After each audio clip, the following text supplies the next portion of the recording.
લગન વખતે મને પેલી ચોરીમાં ધૂણો કરે છે ગમે છે લે? સોનાનો પેલો ધૂણો કરે છે ગમે છે?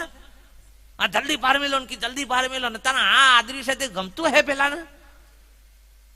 આ કોક છોકરું જન્મ્યું એટલે બાલ બાબરી ભગવાન ના આ ઈકન વારો ના ઢગલા છે પેલા વારા ને નહીં ગમતું એ ડબલો ભાઈ ભાઈ નાખ્યા હશે ના રે ભગવાન ના ઈકન ચરાય ચરાય ચરાય બાલો નો હું લેવા દેવા બાકી બાબરીઓ છે બાબરિયા ભૂત જ છે કલે બધા. એક વિજ્ઞાન હતું કે બાળક નાનું હોય એટલે અસ્ત્રો ના ડારે એની આ ખોપડી ના તારવું છે ને ખાડો હોય આ બધું હોય એટલે એકન પેલું ના કરાય બાપ. એટલે એક વિજ્ઞાન હતું કે ભાઈ એનું વર્ષ જેવું થાય હવા વર્ષ જેવું થાય પછી તમે એકન અસ્ત્રો ફેવરો તો એક વિજ્ઞાન હતું. તો આ હેડ્યું છે ત્યારે આવરા ચોટલા રખાવડાવું છે હજી તો. અને આ બેનો તો ઉતારી જ નહીં તાની વન શું થશે? આ ગોળિયા ગમણીઓની ઉતાર કરવાની આવો અનખંડ ચોટલા છે દીવન હું હાલાડો થયો તમારે શું થાય? મારા છોકરાને મેં જાતે બાલ કાપી ગાલ્યા હતા પૂછો પેલા લાય મેં હું કાપી ગાલ લાય. આ બધું સમજણ જે આગળના એ કરી સમજણ થી કરી તેના પાછળ હેડ્યું છે એમની વિસ્કારો મરી જાય એટલે માણસને બોધ છે પેલા નરાશરીથી ના બધું.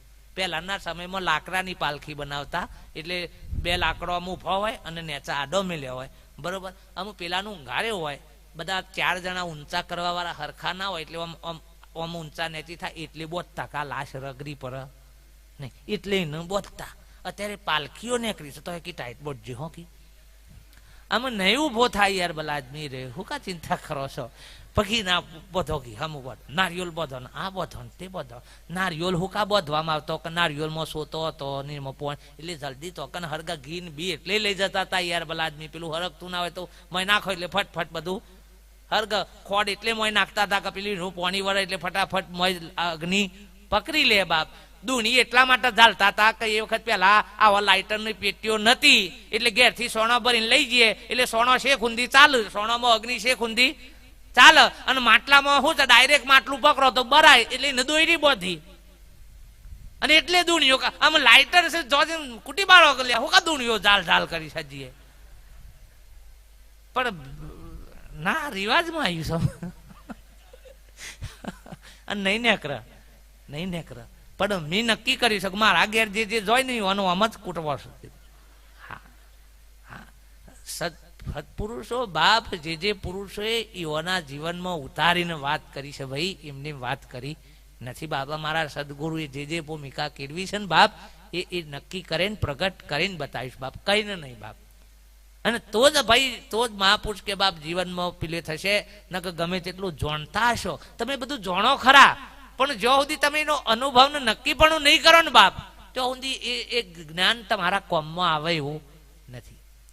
તમે આપણે બધા જાણીએ કે ભાઈ અમુક લીમડાનો રસ પીવાથી કે કારેલાનો રસ પીવાથી ડાયાબિટીસ ઓછી થઈ જાય કે રોગ બીજા ના થાય પણ પીવો જ ના તો શું કરવાનું? જોણો તો છો જ પણ પીતા તો છો નહીં.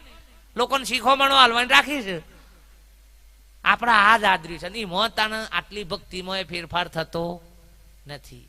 બહેનોએ તમે જુઓ તો મહિલા મંડળોમાં ના તેને બધું જા કરે છે પણ હરખાઈ આવતી નથી. ચમ કે દ્રષ્ટિ એ જ દ્રષ્ટિ જો પરમાત્માની પોતાના ઘરમાં આવી જાય ને કે ના મારા ઘર મારા વાવારા બધા પરમાત્મા સ્વરૂપ છે એવી દ્રષ્ટિ આવશે ને તાને હરખાઈ આવશે.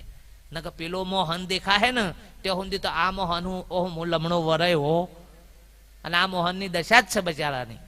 હા પણ જો પેલા આ મોહનમાં પરમાત્મા દેખાઈ જશે ને એ દારા લીલા લહેર તમારું ઘર વૈકુંઠ બની જશે તમારું ઘર મંદિર બની જશે ભાઈ. બાર ડૂટ્યો મારવાની જરૂર નહીં પડે. મહિલા મંડળમાં ઉભા થઈને ડિસ્કા કરો છો ના કરતા સોનમનો ઘેર કોમ કરો. આદન દાદર્યા વગર લુગરો પહેર્યા મોથગા ગરમી લે ગોપી ના થવાય. ગોપીનો સોડ્યો નીકળી ગયો તો બાપ.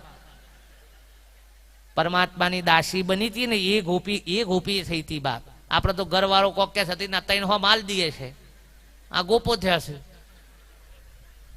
છે એ ગોપા નહીં થવાનું બાપ. ઈવાની સેવા કરો ઈવાનું ખમો રાતનું દારો વારથી હોજ ઊંધી તમારા માટે પૂરું એ રે કરે છે બાપ.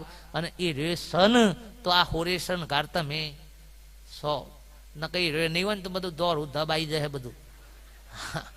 આ ચોલ્લાન બોલ્લા નેકડી દે બોલા આદમી. આ તો પણ તૈયાર થાય ને એટલે બ્લાઉઝ મેચિંગમાં, ચણિયો મેચિંગમાં, હાલ્લો મેચિંગમાં, ચોલ્લાએ મેચિંગમાં, નીલ પોલિશે મેચિંગમાં, બધું મેચિંગમાં, પણ પેલો ઘરવાળો મેચિંગમાં નહીં. લ્યો તા તો બધું મેચિંગ નાલી થશે, એ રહ્યો નહીં હોય તો આ એકે મેચિંગ રહે એવું નથી ભાઈ. પણ એના ઉપર આપણને એટલો ભાવ થતો નથી બાપ. મહાપુરુષ એટલે કીધું કે ઘરને તીર્થ બનાવો, મંદિરમાં શું કરવા જાઓ બાપ. સાસુ પાર્વતી, સસરા મહાદેવ, પતિને ગુણપતિ બનાવો, મંદિરમાં શું કરવા જાઓ કે છે બાપ. સાસુ પાર્વતી સ્વરૂપ, સસરો મહાદેવ સ્વરૂપ થઈ જાય, પતિ ગુણપતિ સ્વરૂપ થઈ જાય બાપ. તો ઘેર બેઠ જ ગંગા ગઈએ છે કે ઘર મો કાશી, ઘર મો મથુરા, ઘર મો ગોકુળિયું ધામ, મારે નથી જાવું તીર્થ કે ધામ બાપ. જેને ઘર મો નક્કી થઈ જાય, પણ ગાહી ખરો અને લજગરીઓમાં પેલો રહે જ બેસી પાછો કે હેડો ચાર ધોમની, ચાર ધોમની. ચાર ધોમ એટલે ઘરના ચાર ખૂણા હકણા રાખો, એ તમારા ચાર ધોમ જ છું બાપ. હા, હરદ્વાર એટલે આ હરદ્વારની